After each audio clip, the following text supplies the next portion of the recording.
আরে খাবার তাড়াতাড়ি করে খেয়ে ফেলি। আরে এ তো জল পড়া। এই মাছুরে আমার বাচ্চাকে ছেড়ে দে। না না আমি ছাড়বো না, এটা আমি বাজারে বিক্রি করব। না না বাজারে বিক্রি করিস না, এর বদলে আমি তোকে যা কিছু দিতে পারি। তুই বল কি লাগবে। তাহলে তুমি আমার এই বালতিটাকে জাদুর বালতি বানিয়ে দাও, যাতে আমার মাছ কখনো শেষ না হয়। ঠিক আছে এখনই করে দিচ্ছি। আরে বাহ দারুণ তো, আমিও ছিপ নিয়ে যাব মাছ ধরতে। যদি একবার জলপড়া বেঁধে যায় কপালটা খুলে যাবে। এই মাছুরে তুই আমার বাচ্চাকে ছেড়ে দে বলছি। হ্যাঁ এভাবে বললেই ছেড়ে দেবো নাকি? অনেকগুলো টাকা দাও তাহলে ছেড়ে দেবো। এখনই দেখছি। ওম ত্রিং ব্রিং সাহা, এই নে তোর টাকা, আমার ছেলেকে ছেড়ে দে। আরে এটা আমি কি দেখছি, আমিও যাব ছিপ নিয়ে মাছ ধরতে। আর যদি জলপড়া বেঁধে যায় তাহলে তো হয়েই গেল।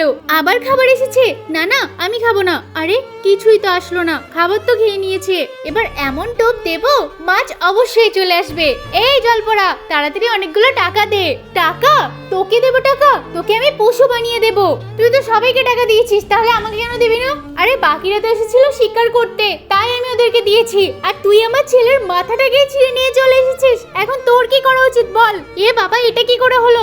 এখনই তোকে আমি পশু বানিয়ে দেবো।